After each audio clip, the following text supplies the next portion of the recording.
irmãos queridos, a graça e a paz do Senhor Jesus esteja sobre a sua vida, amém? Hoje é o nosso terceiro dia, na verdade, do nosso jejum, é o segundo dia da live, né? E nós estamos aqui para poder compartilhar da palavra do Senhor nesses dias. Espero que você esteja orando, espero que você esteja jejuando, mas acima de tudo, espero que você esteja crendo. Sabe, tudo que nós fazemos, nós precisamos crer naquilo que fazemos. Precisamos crer não necessariamente na obra que fazemos, mas no Senhor da obra. Por que que você faz o que você faz? É uma pergunta que eu sempre faço para as pessoas. Por que você está fazendo o que você está fazendo? Você vive onde você vive? Você está casado com quem você está casado? Você tem que entender o propósito de Deus acima de todas as coisas. Sabe, porque quando você faz as coisas sem propósito é desanimador.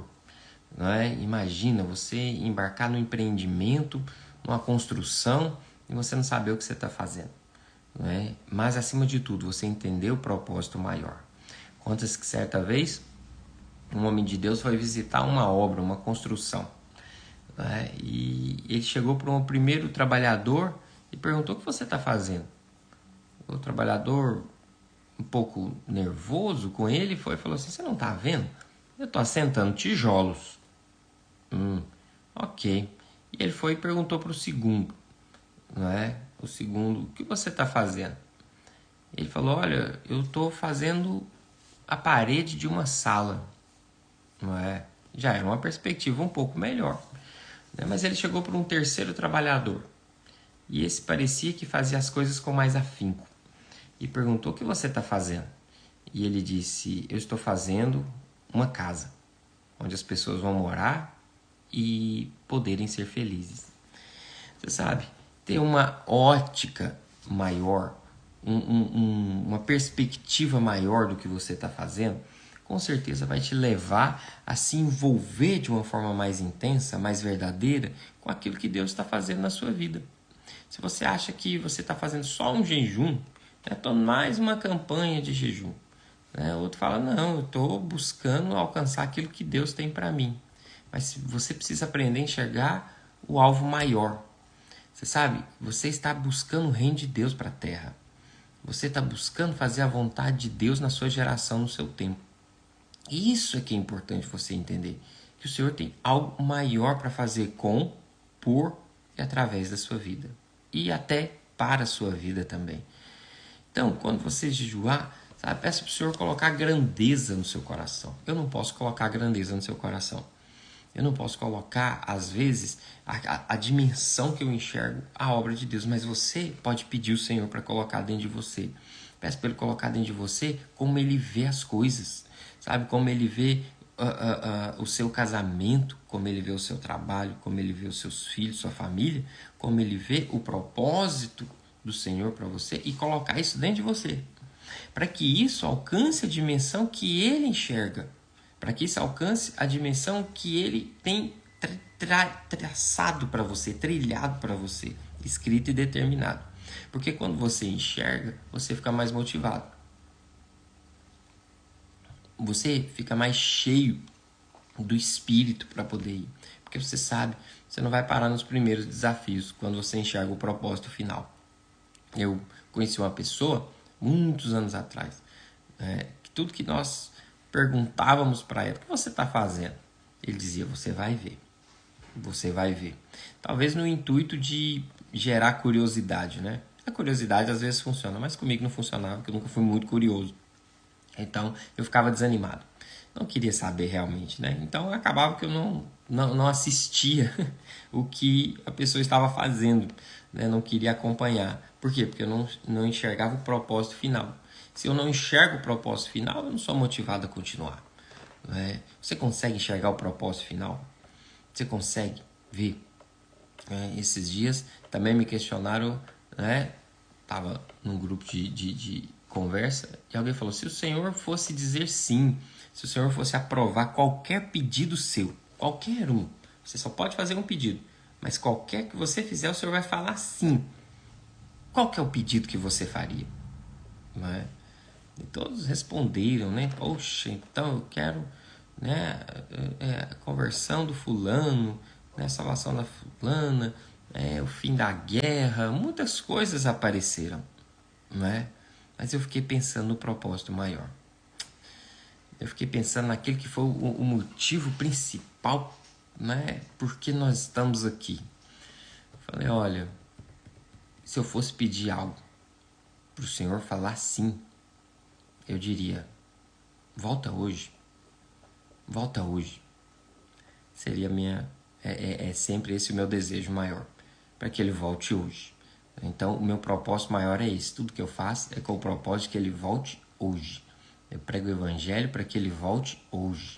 Minha oração, meu clamor é para que ele volte hoje. Não há nada mais que eu desejo.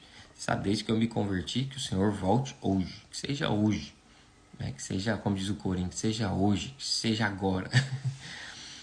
Então, esse é porque eu enxergo lá na frente. Vejo o reino de Deus implantado na terra, estabelecido, Jesus reinando de Jerusalém, né? Os vencedores reinando com ele.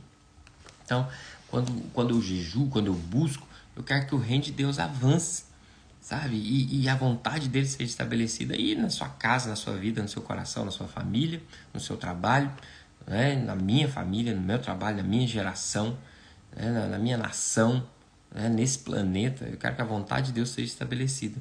Mas eu sei que isso vai ser plenamente possível quando o Senhor Jesus voltar. Amém? Que seja também o desejo do seu coração. Bom, capítulo 3. Davi e o leão ladrão de ovelhas. Lá em 1 Samuel, capítulo 17, eu vou ler o texto com você para você se familiarizar com a história. 1 Samuel 17, 31, verso 37. Ouvidas as palavras que Davi falara, anunciaram-nas a Saul, que mandou chamá-lo. Davi disse a Saul, não desfaleça o coração de ninguém por causa dele. Está falando de Golias. Teu servo irá pelejar contra o filisteu. Porém Saul disse a Davi, contra o filisteu não poderás ir pelejar com ele, pois tu és ainda moço, um menino. E ele, guerreiro desde a mocidade. Respondeu Davi a Saul, teu servo apacentava ovelhas de seu pai. Quando veio um leão ou um urso e tomou um cordeiro do rebanho. Eu saí após ele e o feri e livrei o cordeiro da sua boca. Levantando-se ele contra mim, agarrei-o pela barba e o feri e o matei. O teu servo matou tanto o leão como o urso. Este incircunciso filisteu será como um deles, porquanto afrontou o exército do Deus vivo. Disse mais Davi, o Senhor me livrou das garras do leão e do urso, e ele me livrará das mãos desse filisteu. Então disse Saul a Davi, vai-te e o Senhor seja contigo. Então, é empolgante você ver alguém novo, menino, um adolescente, se levantando para fazer algo realmente grandioso, um grande feito. Mas sabe, Davi, a essa altura, né, não tinha nem reconhecimento nem da sua família. Sabe? Era o menor da sua casa. Né? A gente costuma dizer, é o primeiro lá que converteu. Ele foi ungido, mas ainda não era rei. Né? Entre ele ser ungido e tomar posse do reinado foram mais ou menos uns 13 anos.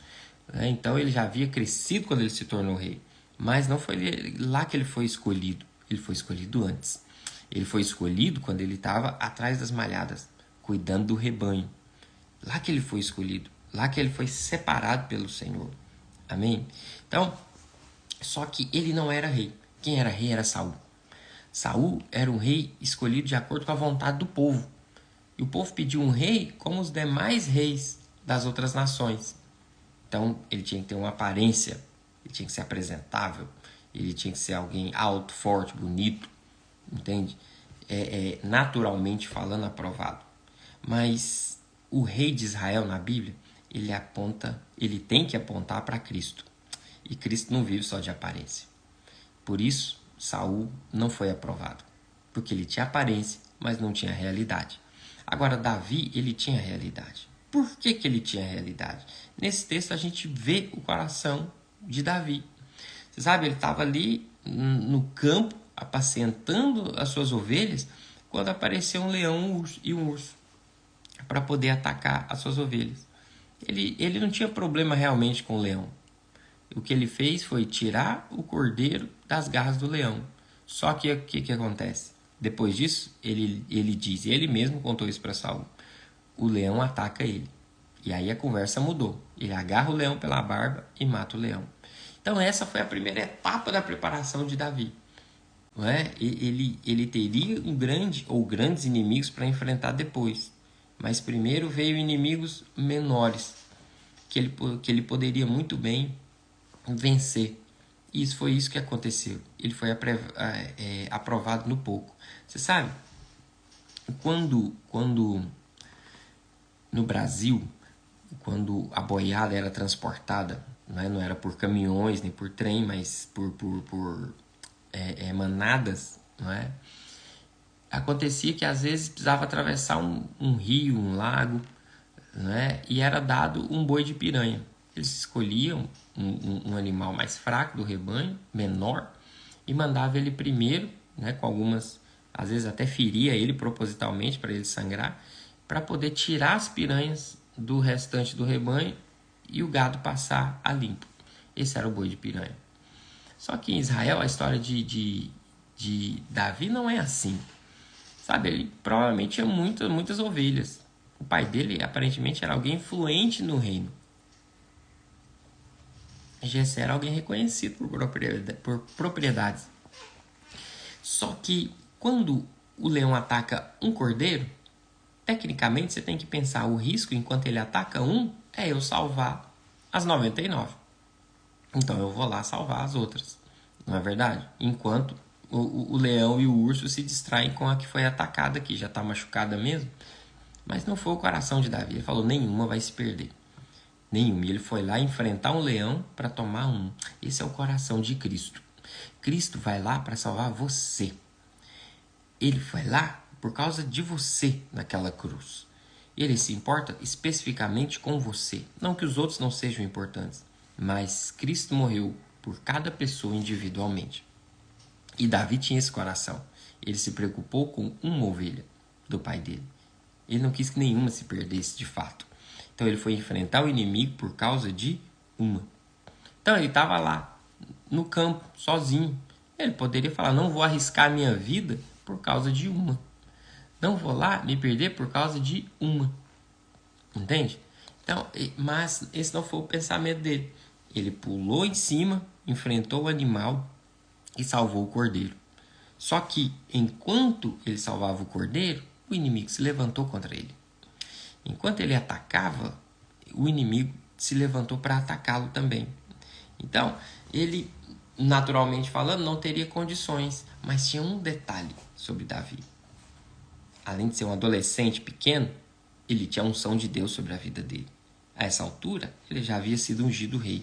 E agora que o coração dele estava sendo testado para a grandeza. Por isso que eu comecei falando para você sobre a grandeza. Você almejar a grandeza. Mesmo que ela ainda não tenha chegado, você precisa aprender a ter um coração para o Senhor. Um coração para a grandeza. Você sabe, às vezes você fica esperando servir a Deus quando você tiver um monte de talentos. Quando você tiver mais dinheiro. Quando você tiver mais tempo. Quando você tiver mais condições. Quando você ler mais a Bíblia. Se você ficar esperando as condições, o inimigo vai roubar a sua ovelha. E você não vai ser aprovado. O tempo de ser aprovado é agora. É agora que ninguém te conhece. É agora que você é só um adolescente espiritual. É agora que você está na fase do teste. Na fase que ninguém vê. Então você tem que ter o coração aprovado. É agora. Davi não saiu lá procurando um leão para matar, não. Ele apenas estava fazendo o que ele tinha de fazer normalmente. Ele apenas estava fazendo o trabalho dele normalmente. Ele estava cuidando da família dele normalmente. Estava trabalhando na construção dele normalmente. Entende do que eu estou falando? Estava cuidando dos estudos dele normalmente. Foi quando o inimigo se levanta para roubar aquilo que Deus tinha confiado para ele. Ele poderia pensar, eu fui ungido rei, eu não tenho que estar cuidando de ovelha. Eu tinha que estar cuidando do reino. Então, que essa ovelha então vá com o leão. Não vou arriscar a vida do futuro rei para salvar uma ovelha. Em nenhum momento ele pensou isso. Ele foi fiel no pouco que Deus havia dado para ele.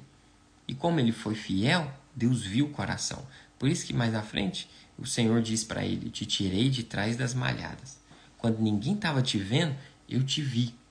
Mas não foi só pelo que você fez, mas foi por causa do coração com que você fez. Então, quando o leão se volta contra ele, ele se levanta em coragem e mata o leão. E vence o inimigo. Você sabe? quando você estiver fazendo com excelência, o inimigo se levanta contra você. E a sua posição, sua reação, vai determinar a forma como você será aprovado diante de Deus. Foi isso que aconteceu com Davi. Você sabe? Perdas, prejuízos, né? Roubo, não é vontade de Deus. Às vezes a gente faz soma. Estou sofrendo isso, mas deve ser vontade de Deus para a minha vida. Não é. Davi não se conformou com isso. Uma ovelha única. Ele com certeza tinha centenas, né? Talvez milhares de ovelhas. Mas uma só. Não seria um prejuízo financeiro muito grande. Mas a excelência do coração dele fez ele proteger e fez Deus ver isso. E fez Deus enxergar isso. Deus então se levanta, a unção dele se levanta dentro dele e faz ele vencer o inimigo. Então, hoje em dia, porque falta às vezes em nós encargo para entender o que Deus nos deu, a gente não experimenta o melhor do Senhor na nossa vida. Por falta desse conhecimento, dessa experiência, né, acontece casamento desfeito, né, vida miserável, enferma, falta de frutos, sabe? Falta de consistência em Deus, de crescimento em Deus. Essa foi a primeira experiência de Davi. Ele tentou ser roubado no pouco, mas ele se levantou e se posicionou no pouco. Quando Deus se levanta a seu favor, ele te coloca em condições para você provar aquilo que você acredita. Provar unção sobre a sua vida. Foi o que eu dizia ontem para quem estava na oração. Você está orando por dons? Então fique atento às oportunidades. Deus vai te dar oportunidades. Você quer a grandeza? Deus vai te dar a oportunidade de você exercer um coração de quem tem grandeza. Só que não é depois. Deus testa agora. Deus te testa no pouco. No pouco é que você é testado. É aí mesmo na sua casa. É ali mesmo no seu trabalho. Sabe? É ali mesmo na sua célula. Sabe? É com os irmãos que estão ao seu lado. Se você não for aprovado nesse nível, você não será colocado no outro. Por quê? Porque quem é fiel no pouco, sobre o muito será colocado. Quem é infiel no pouco, não será colocado no muito. O Senhor trabalha assim, é um princípio. Entende? Quem não é fiel com 1 euro, não pode ser colocado com 1 milhão. Entende? Por quê? Porque o Senhor quer ver o seu coração. Um coração entregue. Por isso que Davi foi chamado o homem segundo o coração de Deus. Entende? Porque Deus se importou com você individualmente. Por isso que ele pôde salvar também toda a humanidade, daqueles que creem.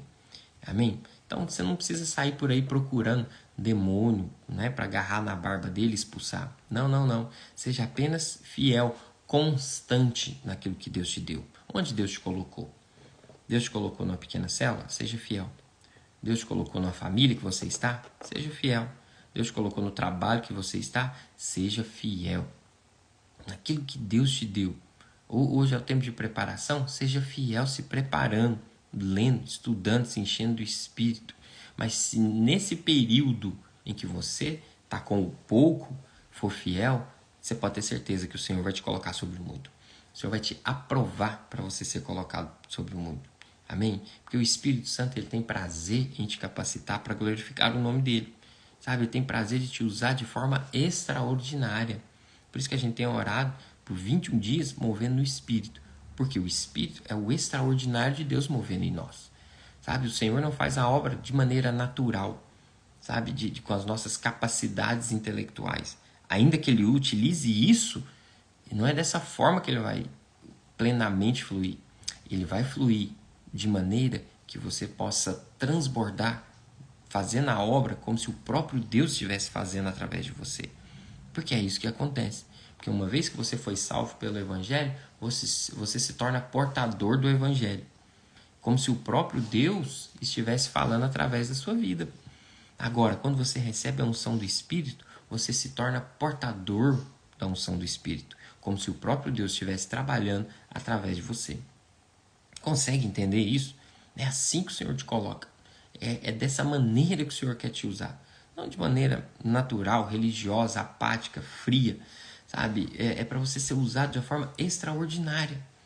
De uma forma sobreexcelente, influente, capaz. A fim de que as pessoas que chegam ao seu redor percebam de fato a unção fluindo na sua vida. Entende? Foi assim com Davi.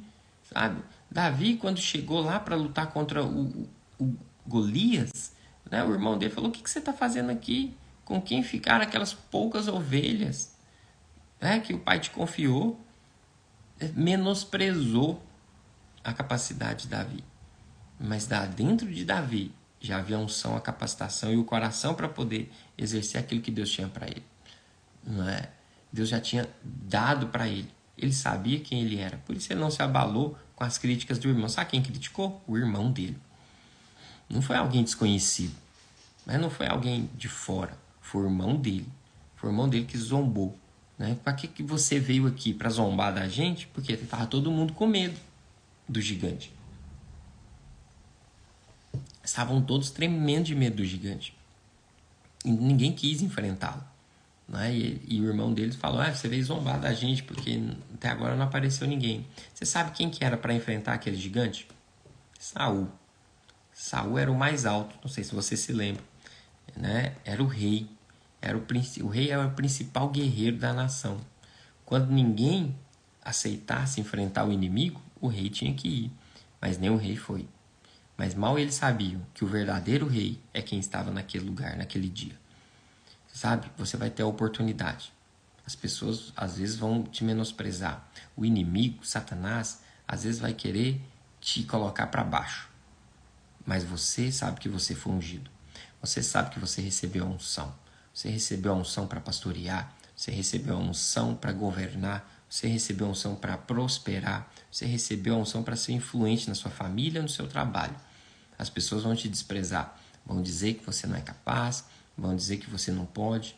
Mas o Espírito do Senhor, já está sobre você. Porque foi Ele quem te ungiu. Foi Ele quem te capacitou. Amém? Da mesma forma como aconteceu com Davi, ali atrás das malhadas. Então, Satanás tentou se levantar para roubar o que era dele. E ele se posicionou. Quando ele se posicionou, ele demonstrou um coração. O que o diabo tem tentado roubar na sua vida esses dias? É o seu casamento? Então você tem que reinar. Então você tem que governar. Então você tem que exercer autoridade. Sabe? Não é partir para cima do seu cônjuge, agarrar ele pela barba e bater. Não. É contra o leão, o falso leão. Entende? Contra o inimigo que está tentando roubar. Qual que é o inimigo? É a indiferença, é a tristeza, é a melancolia, a apatia. Entende? O inimigo você está fazendo seu trabalho, não tem prosperado. Qual que é o leão? A falta de lucro, é o desânimo, a falta de cliente. Você tem que se levantar contra o inimigo. Seu ministério não tem fruto, então você tem que se levantar contra o leão. É o leão que está gerando desânimo, é o leão que está gerando distrações, está gerando conversas, é o leão que está gerando desânimo no seu ministério. Então você tem que se levantar, se posicionar em oração e atacar brutalmente o inimigo, porque o Senhor vai olhar agora o seu coração antes de te levar para o próximo estágio. Amém? Que o Senhor nos ajude, que o Senhor nos tome nesses dias com ousadia, com intrepidez, assim como tomou Davi para poder enfrentar Golias. Amém? E você tenha realmente essa disposição, essa valentia de identificar quem é o inimigo correto e atacar ele no nome de Jesus.